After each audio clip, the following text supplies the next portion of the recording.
اللہ اللہ اللہ اللہ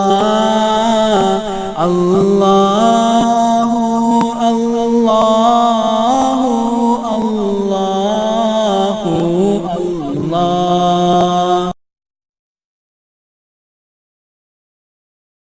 فرمایا یہ امامہ کی سجاوٹ، یہ جبین روشن،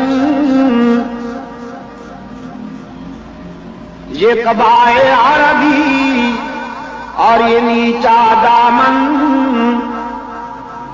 مردہ بھی دیکھے تو کر چاک غریبان کفن، اٹھ چلے قبر سے بے تاب زباں پر یہ سخن، مرحبا سید مکی مدنی العربی، دل و جاں باد فدایت اجر خوش لقبی۔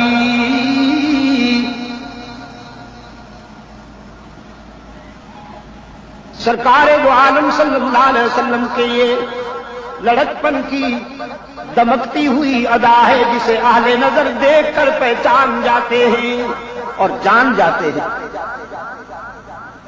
اب ایک جوانی کی پاکیزہ ادا، مکہ کے ایک بہت بڑے گھرانے میں شادی ہونے والی تھی، رقص و سرود کا اہتمام کیا گیا تھا، نامور گانے اور ناچنے والے بلائے گئے تھے۔ ہم عمر نوجوان رحمت عالم صلی اللہ علیہ وسلم کی ارد جمع ہوتے ہیں اور کہتے ہیں ہم بھی جائیں گے گانے بجانے کے محفل میں، آپ کو بھی لے جائیں گے۔ رحمت عالم صلی اللہ علیہ وسلم نے فرمایا جہاں گانا بجانا ہو وہاں محمد نہیں جا سکتا صلی اللہ علیہ وسلم، جہاں گانا بجانا ہو وہاں نہ محمد جا سکتا ہے نہ محمد کی شریعت آ سکتی ہے۔ برتن میں دونوں چیزیں تو نہیں نہ ہو سکتی، یا پاکی ہوگی یا ناپاکی ہوگی۔ سرکار دو عالم صلی اللہ علیہ وسلم نے فرمایا اس محفل میں میں کیسے جاؤں جہاں گانا بجانا ہو؟ ہم عمر اصرار کرتے ہیں جب ہم جا رہے ہیں تو آپ کیسے نہیں جائیں گے؟ رحمت عالم صلی اللہ علیہ وسلم نے فرمایا بس میرا ذوق برداشت نہیں کرتا، میں قطعاً نہیں جاؤں گا۔ ان کا اصرار بڑھتا ہے، رحمت عالم صلی اللہ علیہ وسلم کا انکار بڑھتا ہے۔ خود فرماتے ہیں اللہ نے مجھ پہ کرم کیا، نیند طاری کر دی۔ وہ اصرار کرتے ہیں، رحمت عالم صلی اللہ علیہ وسلم اونگ رہے ہیں، سمجھا کہ شاید جانے سے بچنے کے لیے نیند کر رہے ہیں۔ ہم عمر نوجوانوں نے فیصلہ کر لیا کہ ہم اٹھا کے لے جائیں گے، یہ اکیلے ہیں، ہم 10-12 ہیں۔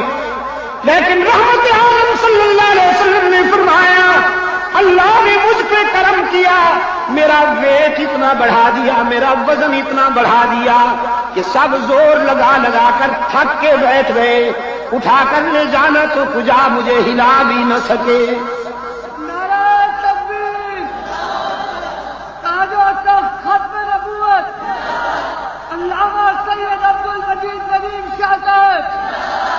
حضور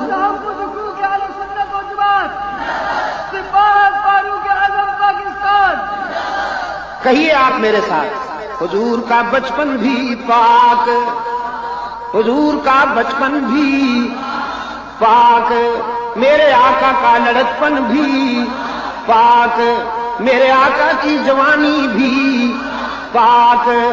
مکہ والوں نے کوئی احسان نہیں کیا، یہ کہہ کر جرب نام کا مرارا مارائنا فی کا الا صدقا، کوئی احسان نہیں کیا، جو دیکھا تھا وہی مان لیا۔ رحمت عالم صلی اللہ علیہ وسلم نے فرمایا تو پھر مجھے صادق مانتے ہو، امین مانتے ہو، جو کہوں اب بھی مانو گے؟ کہنے لگے ضرور مانیں گے، ٹٹولنے کے لیے، پرکھنے کے لیے۔ رحمت عالم صلی اللہ علیہ وسلم نے فرمایا اگر میں کہوں اس پہاڑ کے پیچھے کوئی دشمن حملہ کرنے والا ہے تو مان لو گے؟ اب لیڈروں نے ایک دوسرے کی طرف دیکھا، ہم پہ حملہ کون کرے گا؟ ہم تو بہت مضبوط ہیں، قبائل سے ہمارا اتحاد ہے، ہماری داخلہ اور خارجہ پالیسیاں بڑی مستحکم ہیں، ہم پہ حملہ کون کرے گا؟ رحمت عالم صلی اللہ علیہ وسلم کی نگاہیں پوچھ رہی تھی۔ میں کہوں تو مکہ والوں نے ایک ہی آواز سے کہا، بظاہر تو بہت مشکل ہے آج ہم پہ کوئی حملہ آور ہو سکے، لیکن اگر آپ کہیں تو ماننا پڑے گا، اس لیے کہ یہ زبان ہی ایسی ہے کہ اس سے کبھی جھوٹ نکلا ہی نہیں۔ صلی اللہ علیہ وسلم۔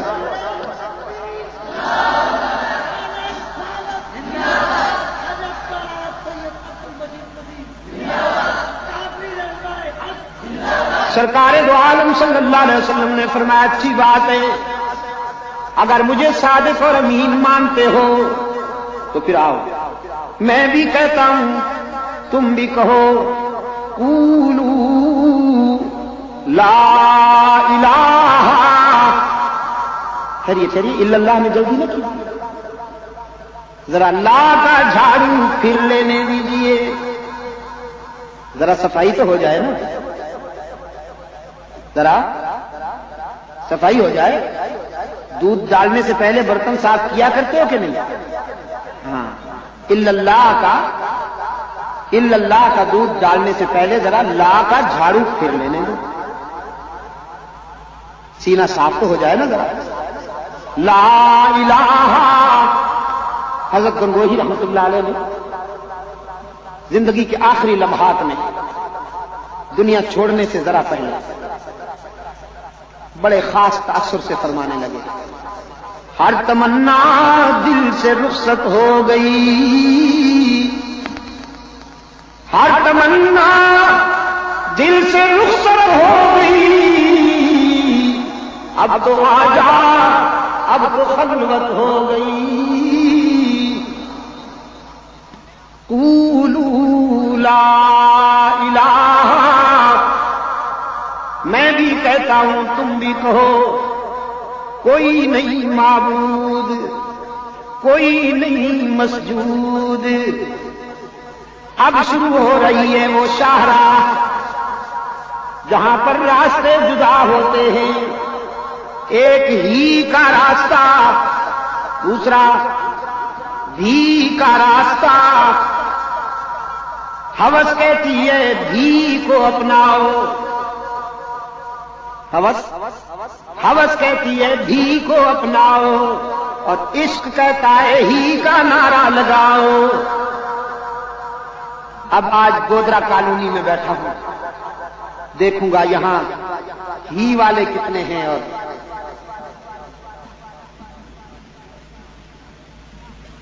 قولوا لا الہ، میں بھی کہتا ہوں تم بھی کہو، اللہ کا معبود، اللہ کا معبود صفا کی بلندیوں پہ کھڑا ہوا، قافلہ انسانیت کو امن و سلامتی کا راستہ دکھاتا ہے، اتحاد کا راستہ۔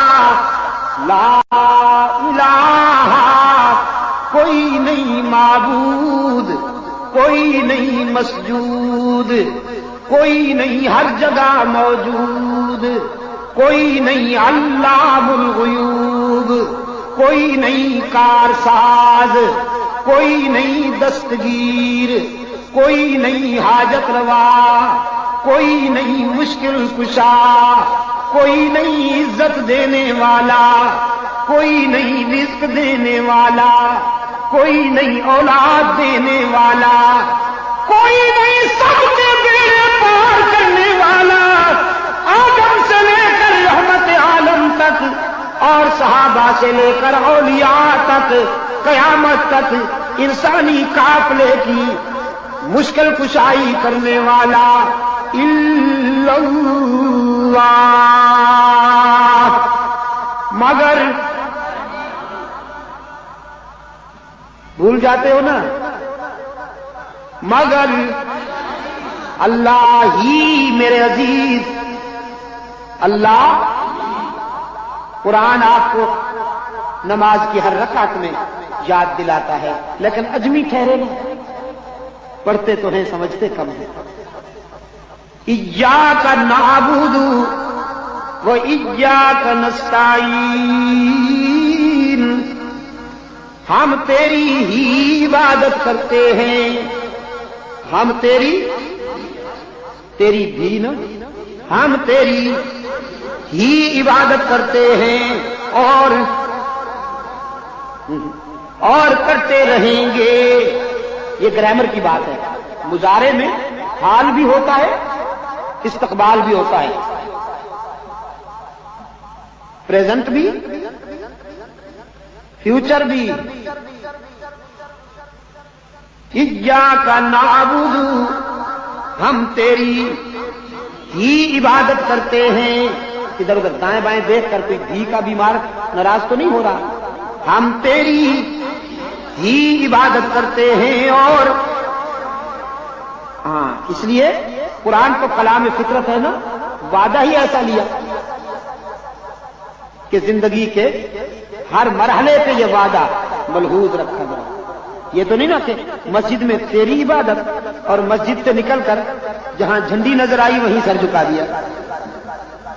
الطاف حسین حالی نے بڑے درد سے کہا، کہیں نخل مرقد کی چھاؤں میں سجدہ، کہیں مرنے والے کے پاؤں میں سجدہ، اشاروں میں سجدہ، اداؤں میں سجدہ، ادھر اور ادھر خانقاہوں میں سجدہ۔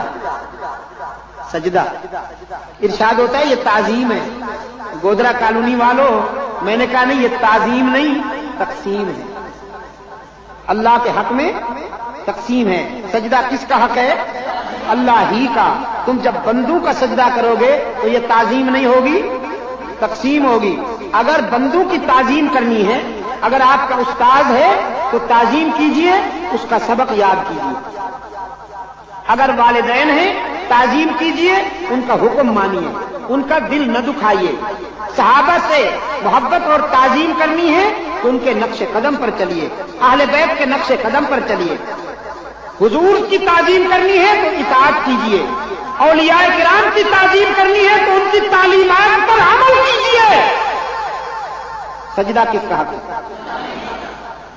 اکبر الہ آبادی بڑی پتے کی بات کہا، فرمایا ہو جس نے عبادت کا دھوکہ مخلوق کی وہ تعظیم نہ کر، ہو جس نے عبادت کا دھوکہ مخلوق کی وہ تعظیم نہ کر، جو خاص خدا کا حصہ ہے بندوں میں اسے تقسیم نہ کر۔ تو سجدہ کس کا حق ہے؟ نماز پڑھا کرتے ہیں آپ؟ الحمدللہ۔ نماز جنازہ بھی پڑھی ہے کبھی آپ نے؟ یہاں بھی لوگ مرتے ہیں، علاج نہیں کرتے، صحت مند رہنے کی کوشش نہیں کرتے۔ نماز جنازہ پڑھتے ہیں نا،